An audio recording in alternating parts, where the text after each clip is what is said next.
Friends, संस्कार classes के YouTube channel पर आप सभी का स्वागत है। आप सभी स्वस्थ होंगे। अपन रीट में साइंस के टॉपिक में फिजिक्स का पार्ट करवाने जा रहे हैं। हमने इससे पीछे 2-3 वीडियो बना दिए जिसमें प्रकाश के टॉपिक में अपवर्तन, परावर्तन, दर्पण ये चीज़ें पढ़ ली। आज उससे नेक्स्ट शुरू करेंगे अपन। टॉपिक का नाम रहेगा लेंस।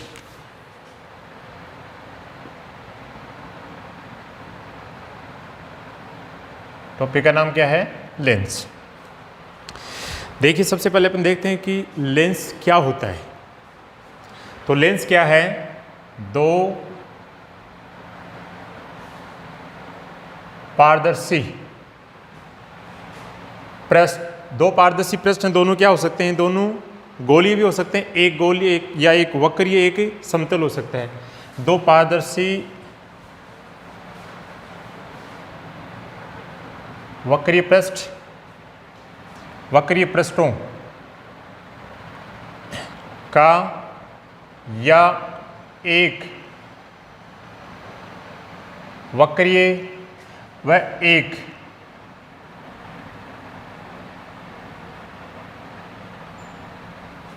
समतल पृष्ठ का समांगी माध्यम के संगामी माध्यम को ही लेंस कहते हैं।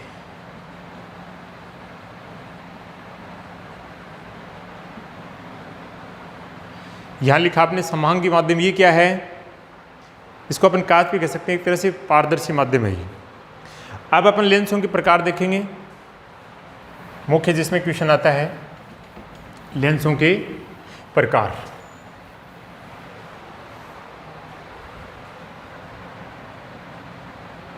लेंस के प्रकार। कल हमने क्या पढ़ा था? दर्पण के प्रकार। आज अपन देखेंगे लेंस के प्रकार। पहला है अवतल लेंस, दूसरा है उत्तल लेंस। इससे थोड़ी सी इसकी कंपेयर कर लेते हैं दर्पण से। कल हमने दर्पण देखा था। पहला क्या था? अवतल दर्पण। दूसरा क्या था? उत्तल दर्पण। इसका दूसरा नाम क्या था? अवतल दर्पण क्या काम कर रहा था? फैली हुई प्रकाश किरणें उसको क्या कर रहा था? केंद्रित कर रहा था, विसरित कर रहा था। तो इसका नाम था अभिसारी दर्पण। इंग्लिश में क्या था? Concave mirror. ये क्या है? उत्तल दर्पण, जिसको क्या कहते हैं अपने? अपसारी दर्पण। इंग्लिश में क्या नाम था इसका? Convex mirror. अब इनकी से तुलना करते हैं अपन लेंस से। तो देखिए, इसमें आपने लिखा हुआ अवतल लेंस, उसमें क्या लिखा हुआ था? अवतल दर्पण। अवतल दर्पण क्या काम करता है? बिखरे हुए प्रकाश को केंद्रित करता है, जबकि अवतल लेंस क्या काम करता है? केंद्रित प्रकाश को फैलाता है, बिखेरता है। तो इसका नाम क्या हो गया? अपसारी लेंस। इंग्लिश में क्या बोलेंगे इसको? Concave lens. दूसरा है, उसमें देखो उत्तल दर्पण है, उसका नाम है अपसारी दर्पण। इसमें उत्तल लेंस है, इसका नाम क्या है? अभिसारी लेंस। इंग्लिश में क्या बोलते हैं इसको? कॉन्वेक्स। ये ध्यान रखना। अब इसमें प्रतिबिंबों का निर्माण करेंगे उससे पहले नोट में एक बात याद रखेंगे आप। क्या? अवतल दर्पण प्लस उत्तल लेंस, इनमें लगभग सिमिलर घटनाएं होती हैं। इसमें प्रतिबिंब का निर्माण किस प्रकार से होता है? प्रतिबिंब किस प्रकार का बनाया जा सकता है? बड़ा, छोटा और बराबर। और किस प्रकार का बन सकता है? आभासी प्लस सीधा व वास्तविक प्लस उल्टा, ये दोनों तीनों कंडीशन हो सकती हैं इस दर्पण में और इस लेंस में। दूसरी चीज क्या है, अवतल लेंस, अवतल लेंस प्लस उत्तल दर्पण, इन दोनों का संयुक्त रूप से दर्पण के आगे दर्पण लगा देंगे और लेंस के आगे लेंस लगा देंगे। नाम क्या होगा इसका, अभिसारी। इन दोनों का अपसारी। इससे जो प्रतिबिंब बनेगा इन दोनों से ही, वो क्या होगा, हमेशा वस्तु से छोटा, हमेशा वस्तु से क्या होगा, छोटा होगा। और प्रकृति कैसी होगी उसकी, आभासी प्लस सीधम। ये ध्यान रखना, कंफ्यूज नहीं होना है। एक दर्पण और एक लेंस की आपने कंपेयर कर दी, अवतल दर्पण की उत्तल लेंस से और अवतल लेंस की उत्तल दर्पण से। ये ध्यान रख लेंगे, बस कंफ्यूज होने की ज़रूरत नहीं है कि इससे प्रतिबिंब किस प्रकार से बनाया जा सकता है, इससे प्रतिबिंब किस प्रकार से बनाया जा सकता है, कौन सा ऐसा दर्पण है जो प्रकाश किरणों को फैलाता है, कौन सा ऐसा है जो प्रकाश किरणों को केंद्रित करता है, कौन सा ऐसा लेंस है जो प्रकाश किरणों को फैलाता है, कौन सा ऐसा लेंस है जो प्रकाश किरणों को केंद्रित करता है। तो ये तो थे मुख्य लेंस और दर्पण में कंपैरिजन। दर्पण से प्रतिबिंब का निर्माण हमने देख लिया। आज अपन अभी देखेंगे कि लेंस से प्रतिबिंब का निर्माण किस प्रकार से होता है। देखिए, लेंस के प्रकार देख लिए हमने।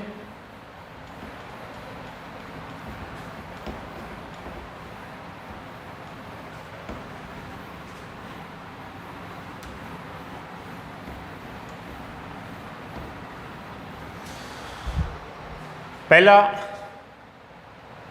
देखेंगे अपन उत्तल लेंस से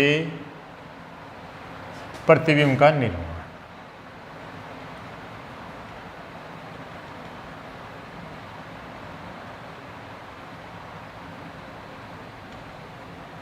image formation of a convex lens. इसका भी देखिए डायग्राम के द्वारा ही देखेंगे अपन। उत्तल लेंस की क्या विशेषता होती है, बीच में मोटा और किनारों से पतला। एक सारणी बना लेंगे इसमें भी।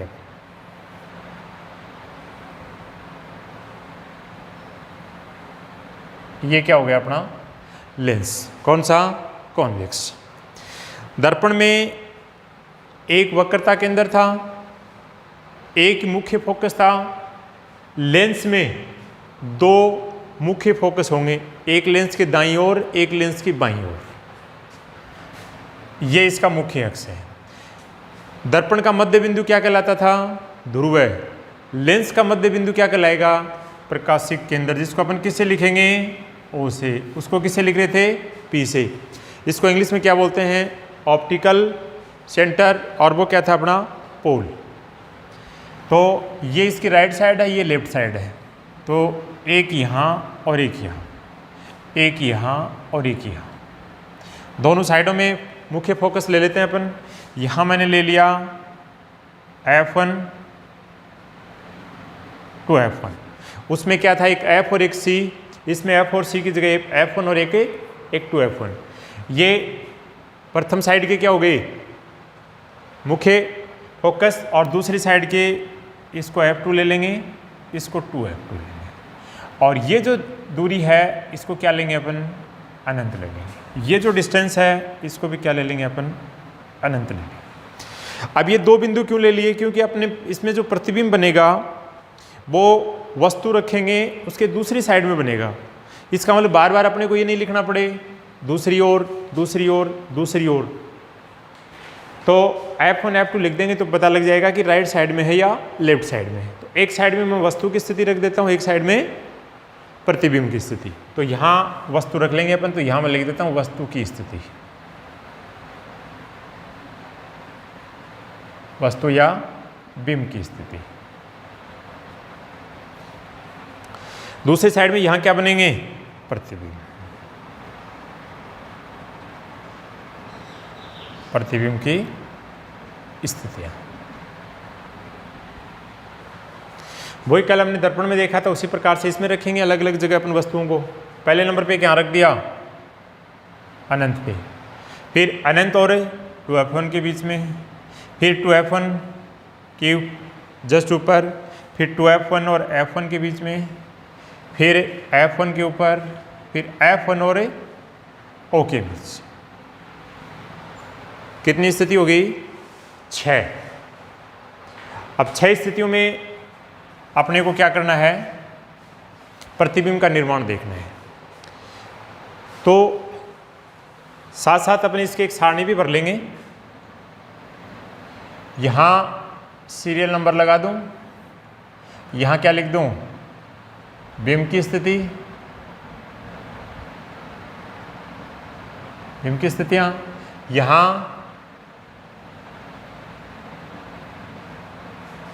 प्रतिबिंब की स्थितियां, यहां प्रकृति, और यहां क्या लिख दूं, आवर्तन।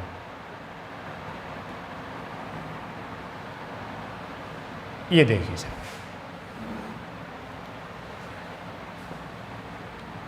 तो 6 स्थितियां होगी बिंब की। तो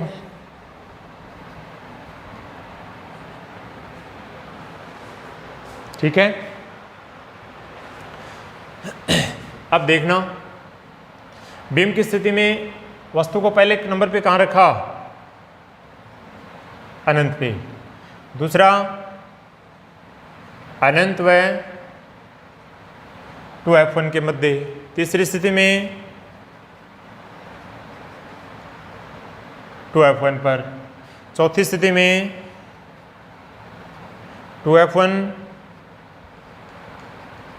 व f1 पर। पांचवी स्थिति f1 पर।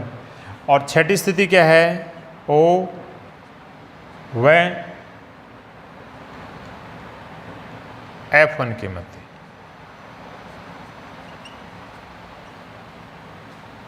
ये स्थितियां रख ली अपने 6। अब देखेंगे अपन क्या, पहली स्थिति, वस्तु को कहां रखा, अनंत पे। प्रतिबिंब का निर्माण कहां होगा, प्रतिबिंब का निर्माण देखिए, अनंत से प्रकाश किरणें आती हैं तो लेंस से टकरा करके मुख्य फोकस से गुजरती हैं। तो यहां इसका मुख्य फोकस क्या है, f2। या अपन ऐसा भी लिख सकते हैं, अनंत पे रखेंगे तो प्रतिबिंब कहाँ बनेगा, दूसरी और मुख्य फोकस पर। तो अब दूसरी और मुख्य फोकस पर लिखने की आवश्यकता नहीं, एक साइड में अपने f1 लिख लिया और दूसरी साइड में f2 लिख लिया। दूसरी कंडीशन में वस्तु को कहाँ रखा, अनंत और 2f1 के बीच में, तो प्रतिबिंब का निर्माण कहाँ होगा, f2 व 2f2 के मध्य, इन दोनों के बीच में। तीसरी कंडीशन में क्या होगा, वस्तु को कहाँ रखा हमने, 2f1 पर। जैसे वस्तु को 2f1 पर रखते हैं तो प्रतिबिंब कहाँ बनता है, 2f2 पे। चौथी कंडीशन क्या है, 2f1 व f1 के मध्य। तो 2f1 व f1 के मध्य बनेगा तो प्रतिबिंब दूर जाएगा, प्रतिबिंब दूर जाएगा तो 2f1 व अनंत के मध्य, 4 नंबर। फिर 5 नंबर पे f1 पे रखा, देखो अनंत पे रखा तो f2 पे बना है, f1 पे रखेंगे तो प्रतिबिंब कहाँ चला जाएगा, अनंत पे। अब ये सारे के सारे प्रतिबिंब देखो, वस्तु यहाँ ही साइड में ऊपर थी, प्रतिबिंब दूसरी और वस्तु के नीचे बने हैं, दूसरी और वस्तु के नीचे बने, तो इसका मतलब क्या होगा, ये वास्तविक है प्लस उल्टा। एक स्थिति बच गई, कौन सी, 6 नंबर। 6 नंबर पे वस्तु को कहाँ रखा हमने, और f1 के बीच में। तो प्रतिबिंब का निर्माण कहाँ होगा, वस्तु की ओर, और वस्तु की ओर कहाँ पे, o और 2f1 के बीच में, यहाँ कहीं भी बन सकता है। ये वस्तु से ऊपर बन रहा है या वस्तु की साइड में बन रहा है, जहाँ जिस साइड में वस्तु उसी यानी मुख्य अक्ष के ऊपर बन रहा है, तो प्रतिबिंब कैसा होगा, आभासी प्लस सीधा। बस ये ध्यान रखेंगे, 6 स्थिति होगी। अब इसके आधार पे अपन सारणी पूर्ति कर लेंगे। देखिए, पहला वस्तु को कहाँ रखा हमने, अनंत पे, प्रतिबिंब कहाँ बना, f2 पे। f2 नहीं लिखे तो यहाँ क्या लिखना पड़ता है, लेंस के दूसरी ओर मुख्य फोकस पर। दूसरा नंबर क्या है, अनंत व 2f1 के बीच में, कहाँ रखा, अनंत और 2f के बीच में, तो प्रतिबिंब कहाँ बना, f2 व 2f2 के मध्य। तीसरा, उसमें देखो दर्पण में कहाँ रखा था हमने, वक्रता केंद्र पर, तो वक्रता केंद्र भी बना था इसमें, 2f1 पे रखा तो 2f2 पे बना दूसरी ओर 2f2 पर। नेक्स्ट कंडीशन क्या है, 2f1 व f1 के बीच में चौथी कंडीशन, तो चौथी कंडीशन इसमें देखिए कहाँ पे है, 2f2 व अनंत के मध्य। पांचवी कंडीशन क्या है, वस्तु को हमने कहाँ रखा, मुख्य फोकस पे, तो प्रतिबिंब क्या बना, दूसरी ओर अनंत पे, क्या लिख देंगे, अनंत पे। अब हमने वस्तु को कहाँ रखा, f1 व O के बीच में। देखिए सरल सूक्ष्मदर्शी का उपयोग करते हैं अपन, और सरल सूक्ष्मदर्शी से प्रतिबिंब दिखाई देता है या प्रतिबिंब को देखते हैं, तो वस्तु को हमेशा मुख्य फोकस और इसके प्रकाशीय केंद्र के बीच में रखते हैं। तो प्रतिबिंब का निर्माण कहाँ होता है, प्रतिबिंब का निर्माण होता है मुख्य फोकस से पीछे, यानी जिस साइड में वस्तु रखते हैं उसी साइड में, और ऐसा भी लिख सकते हैं अपन f1 व 2f1 के मध्य भी, या 2f1 से दूर, ऐसा भी लिख सकते हैं। तो इसमें क्या लिख देंगे अपन, शॉर्टकट वस्तु की ओर, वस्तु की ओर, इस f1 से इस साइड में बनेगा। ठीक है, प्रकृति देखिए, प्रकृति का मतलब किस प्रकार से, तो ये प्रतिबिंब का निर्माण, वहाँ मुख्य फोकस पे वस्तु थी ऊपर, प्रतिबिंब क्या हो गई नीचे, तो प्रतिबिंब की स्थितियाँ क्या हो गई, ये स्थिति हो गई, और प्रकृति कैसी होगी, वास्तविक और उल्टा, तो यो वास्तविक प्लस उल्टा। ये पांचों कंडीशन यही है।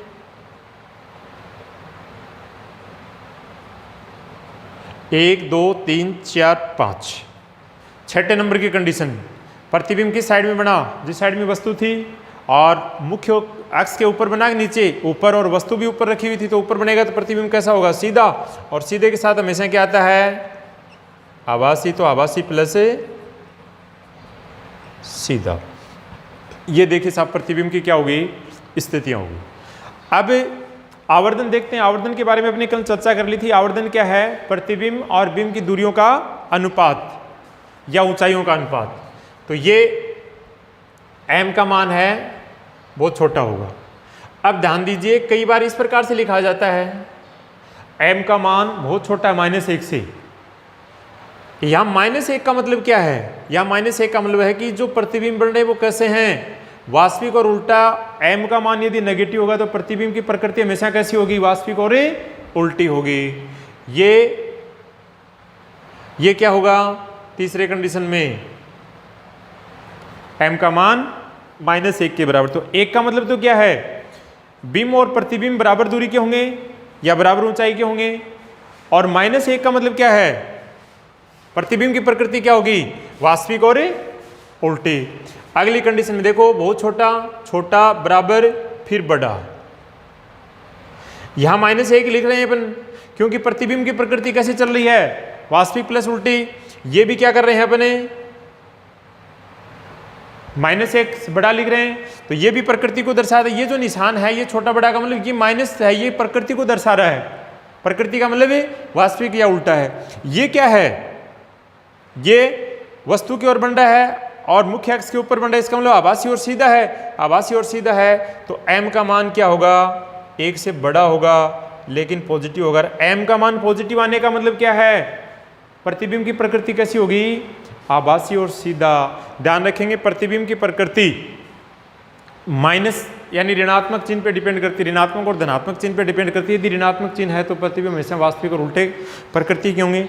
यदि m का मान सारे चिन्ह परिपाटी का उपयोग करने के बाद में पॉजिटिव आता है तो प्रतिबिंब की प्रकृति कैसी होगी, आभासी और सीधी होगी। इससे संबंधित क्वेश्चन पूछेंगे कि प्रतिबिंब की स्थिति किस प्रकार से होती है, इसका ध्यान रखेंगे। ठीक है, ये अपने क्या देख लिया, उत्तल लेंस से प्रतिबिंब का निर्माण देख लिया। तो हमने एक ये निष्कर्ष और निकाल लिया कि उत्तल लेंस से प्रतिबिंब वास्तविक और उल्टा भी बनता है। एक कंडीशन ऐसी है जिसमें आभासी और सीधा बनता है। आभासी और सीधे की कंडीशन कहाँ उपयोग करेंगे अपने, जब अपन सरल सूक्ष्मदर्शी का उपयोग करते हैं, छोटी वस्तुओं को बड़ी करके देखते हैं तो अपने को वस्तु को कहाँ रखना है, F1 और O के बीच में रखना है हमेशा ही। उससे क्या करना है, अपने को प्रतिबिंब सीधा देखना है, प्रतिबिंब सीधा दिखाई देगा तो अपने को बड़ा दिखाई देगा, बड़ा दिखाई देगा तो अपन आसानी से उसको देख सकते हैं। सरल सूक्ष्मदर्शी में केवल एक ही लेंस का उपयोग किया जाता है, वो भी कौन सा, उत्तल लेंस। तो उत्तल लेंस से प्रतिबिंब की प्रकृति वास्तविक उल्टी भी हो सकती है, आभासी सीधी भी हो सकती है। m का मान यदि नेगेटिव प्राप्त हो रहा है तो बिना सोचे आपको लिख देना है कि प्रतिबिंब कैसा है, नेगेटिव आती है, वास्तविक और उल्टा है, ठीक है। पॉजिटिव आ रहा है तो आभासी और सीधा है। ये अपने देख भी लिया था, कल भी देख लिया था, आज दोबारा भी चर्चा कर लेते हैं। ये तो है उत्तल लेंस से प्रतिबिंब का निर्माण। ये चित्र हो गया, चित्र याद रख लेंगे, ये सारणी होगी। अब अपन देखते हैं अवतल लेंस से प्रतिबिंब का निर्माण।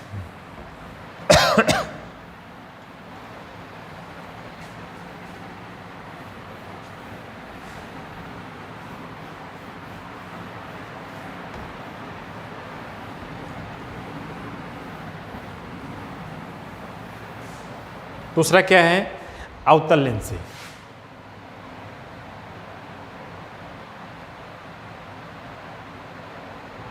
अवतल लेंस से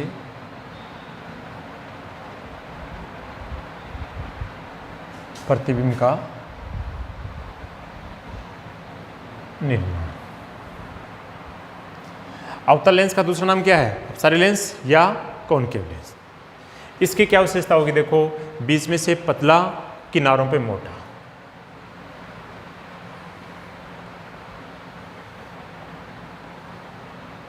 ये कंडीशन है।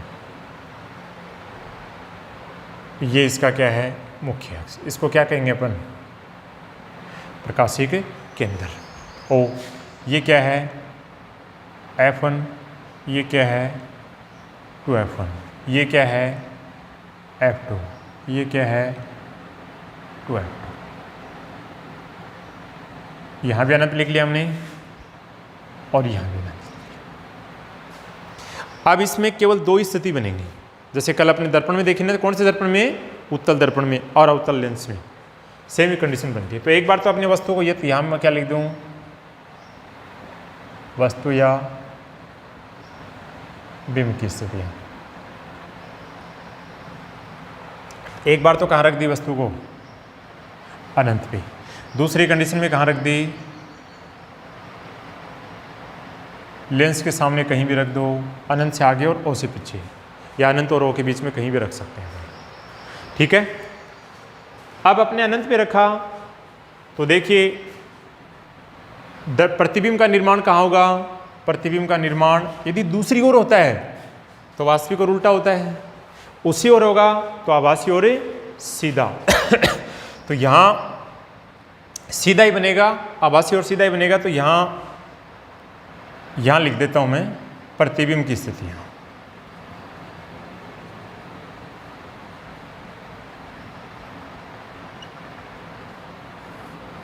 सबसे पहले कहाँ रखा हमने, अनंत पे, तो प्रतिबिंब का निर्माण कहाँ हुआ, मुख्य फोकस पे। दूसरी कंडीशन में दर्पण के सामने कहीं भी रखेंगे अपन, दर्पण के सामने लेंस के सामने कहीं भी रखेंगे। उत्तल दर्पण में कहीं भी रखा था तो कहाँ बना था प्रतिबिंब, P, F और P के मध्य। इसमें P की जगह क्या है, O, और F की जगह क्या है, F1। उसमें O की जगह P था और F की जगह F1 की जगह F था। तो अब प्रतिबिंब का निर्माण कहाँ होगा, 2 नंबर पे। ये क्या है, प्रतिबिंब 1 डैश और 2 डैश। 1 नंबर और 2 नंबर तो क्या है, वस्तु की स्थिति। 1 डैश और 2 डैश क्या है, वस्तु की स्थिति। यहाँ लिख भी सकते हैं 1 नंबर और 2 नंबर बिंब की स्थितियाँ।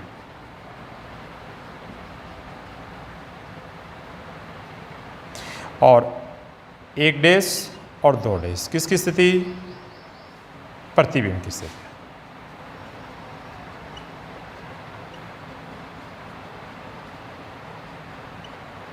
प्रतिबिंब की स्थितियाँ।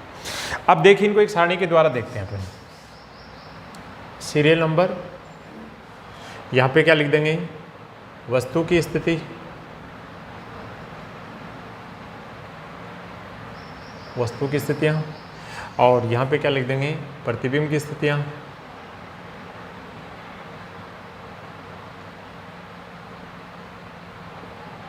यहाँ क्या लिख देंगे, प्रकृति, और यहाँ क्या लिख देंगे, आवर्त। कितनी स्थिति बन रही है? केवल 2 स्थितियां, 1 नंबर और 2 नंबर।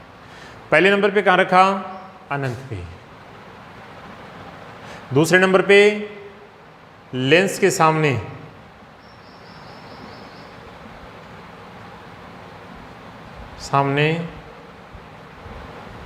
कहीं पर भी, या ऐसा लिख सकते हैं अनंत व ओ के मध्य। ठीक है, प्रतिबिंब पहला अनंत पे रखा तो प्रतिबिंब कहाँ बनेगा? F1 पे। एक लाइन इसमें क्या लिख देंगे? वस्तु की ओर। ठीक है, दूसरा इसके सामने कहीं भी रखेंगे तो वस्तु की और ओ व F1 के मध्य। ठीक है, उसी साइड में बन रहे हैं, उसी साइड में बन रहे हैं, तो प्रतिबिंब की प्रकृति क्या होगी? आभासी प्लस सीधा। और हमें पता है कि आभासी प्रतिबिंब को पर्दे पर नहीं लिया जा सकता, दूसरी कंडीशन भी यही होगी। केवल 2 ही कंडीशन है। m का मान 1 से बहुत छोटा होगा, लेकिन किस में आएगा? प्लस में आएगा, कारण प्रतिबिंब की प्रकृति क्या है? आभासी और सीधा। इसमें भी m का मान 1 से छोटा आएगा, लेकिन क्या लिखेंगे अपने? प्लस लिखेंगे। ये 2 कंडीशन किस में आ गई? पहली 6 कंडीशन तो किसके लिए आई थी? उत्तल लेंस के लिए। अब दूसरे में 2 कंडीशन किसके लिए आ गई? अवतल लेंस के लिए। तो ये हमने देख लिया उत्तल लेंस और अवतल लेंस से प्रतिबिंब का निर्माण किस प्रकार से किया जाता है। ये प्रतिबिंब का निर्माण।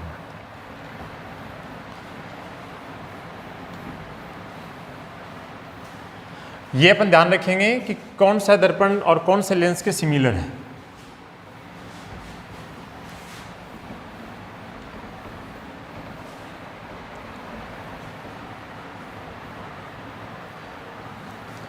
अब लेंस और दर्पण के उपयोग पूछ लेते हैं कई बार।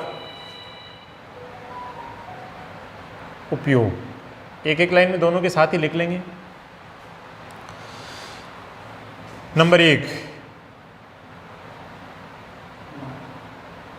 उत्तल दर्पण।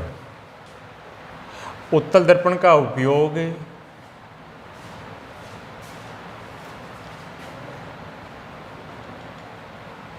गाड़ियों के साइड ग्लास के रूप में क्यों काम मिले? क्योंकि इससे किस प्रकार से प्रतिबिंब का निर्माण होता है? प्रतिबिंब कैसा बनता है? आभासी प्लस सीधा प्लस वस्तु से छोटा। तो जब पीछे से गाड़ी आएगी उसका प्रतिबिंब हमें क्या दिखाई दे देगा? सीधा दिखाई देगा, आभास प्रतीत होगा और वस्तु से छोटा बनेगा। इसलिए उत्तल दर्पण का उपयोग किस में करते हैं? गाड़ियों के साइड ग्लास में। बड़ी फोकस दूरी के अवतल दर्पण, अर्थात बड़ी फोकस दूरी के अवतल दर्पण को क्या कह देंगे अपन? समतल दर्पण कह सकते हैं। बड़ी फोकस दूरी के अवतल दर्पण का उपयोग सैलून की दुकान में किया जाता है।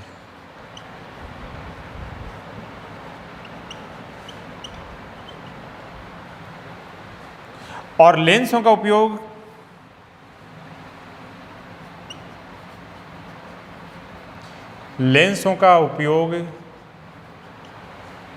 प्रकाशिक उपकरणों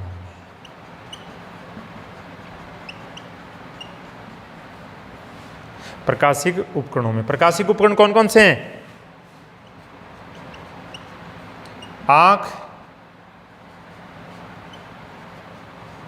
दूरदर्शी और सूक्ष्मदर्शी। इनके उपयोग हैं। आँख में कौन से लेंस का उपयोग कहाँ कहाँ किया जाता है? क्योंकि अभी अपना आँख के दोष पढ़ेंगे। दूरदर्शी में किस प्रकार से किया जाता है? दूरदर्शी का मतलब टेलीस्कोप, दूर की वस्तुओं को पास देखने में, और सूक्ष्मदर्शी छोटी वस्तुओं को बड़ी करने में। ये भी दो प्रकार के होते हैं, ये भी दो प्रकार के होते हैं। आँख में भी 3-4 प्रकार के दोष पाए जाते हैं। निकटदर्शी दोष है, दूरदर्शी दोष है, जरादर्शी दोष है, अबिंदुकता है, मोतियाबिंद है। इनमें सभी में किसका उपयोग किया जाता है? लेंस का उपयोग किया जाता है। किसी में उत्तल लेंस का उपयोग किया जाता है, किसी में अवतल लेंस का उपयोग किया जाता है। ये दर्पण के उपयोग हो गए, ये लेंस के उपयोग हो गए। अब नेक्स्ट वीडियो में अपन पढ़ेंगे आँख के दोष।